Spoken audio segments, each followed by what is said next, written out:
Hey Zinesters, Dave from 85BB65. Let's assemble a zine.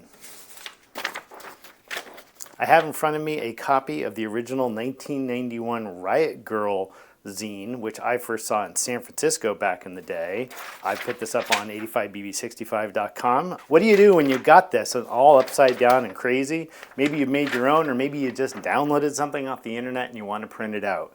If it's been laid out right, it's going to come out as two double-sided pieces of paper, and there'll be a page 1 and a page 3. That's the most important thing to know, because page 1 is going to go on top of page 3. So how do you go about this in an efficient way? I tend to do hundreds of these at a time. I'm going to do one here, and then I'll do a batch to show you how you can get a process going.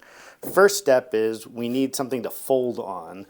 This board I made out of a piece of plywood, 2 pieces of angle iron, and a regular old cutting mat, putting this at the height so that you can really lean on it. It doesn't matter if you're doing 1 or 2, but you do 1,000 zines with a bone folder and your back's going to hurt. So make sure that it's at the level where you can just lean right on it.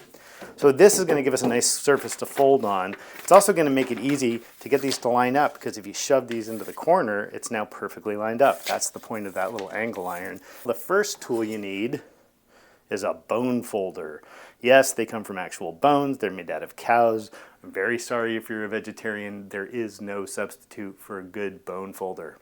Again, we got page 1 on the front. We get it all tidied up.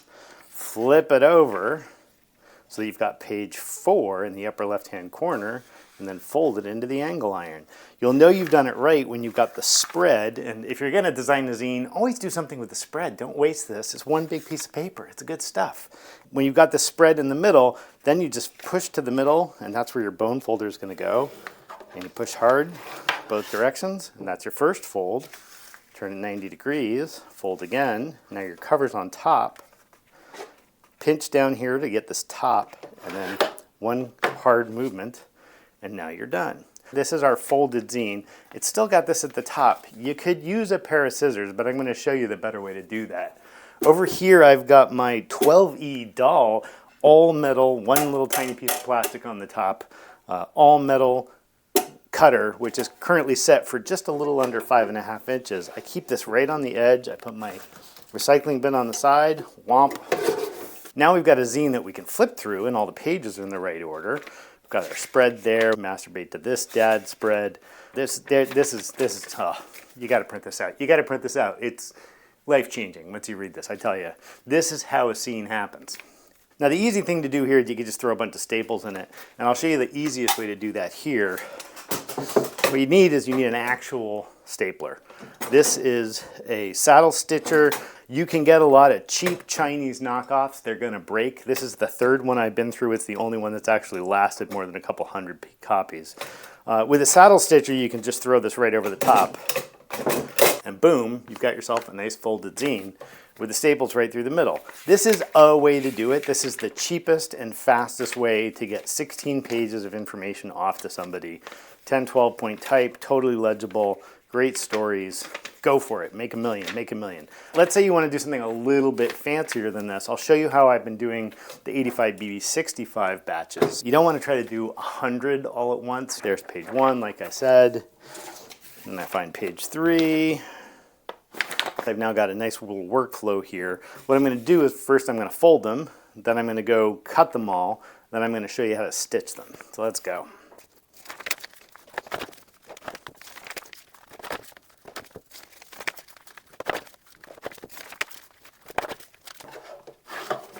All right, 4 folios, let's just cut those right off.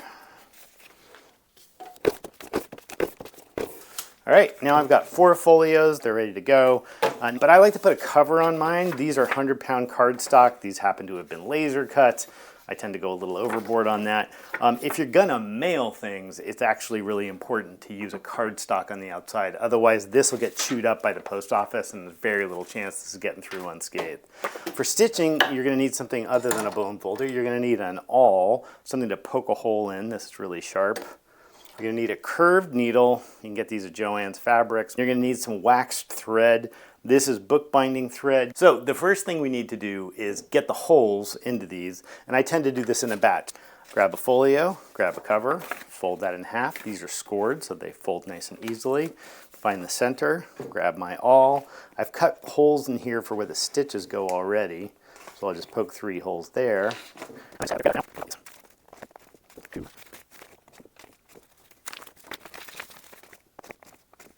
So now I'll go ahead and start sewing.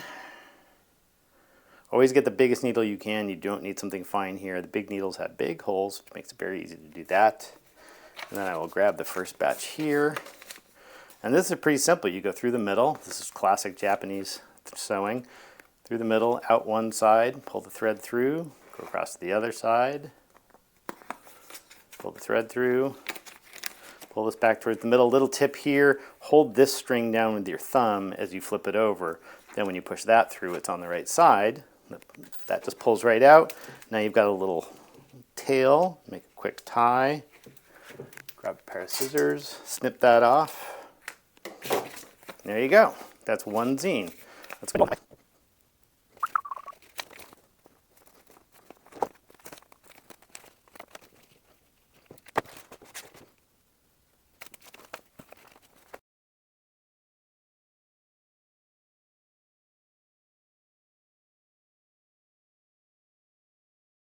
All right, so now we have a pile of hand-sewn, pretty cool looking zines.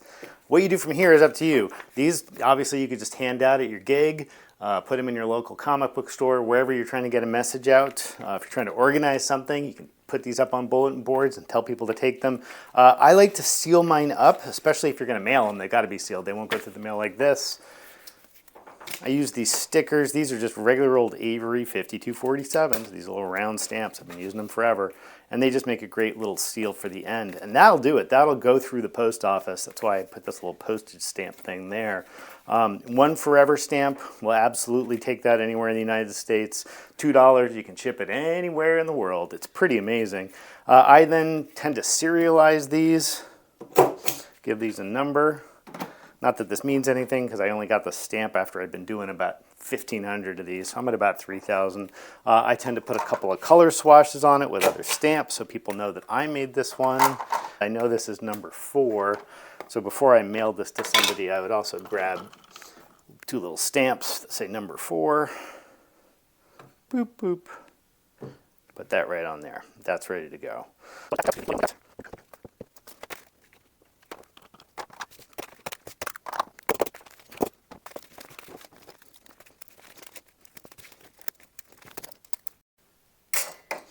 There we have it. We've assembled 4 zines in the fancy hand-done kind of way, and we assembled one classic zine made out of paper and staples and big ideas. Get out there and make some zines. See you next time.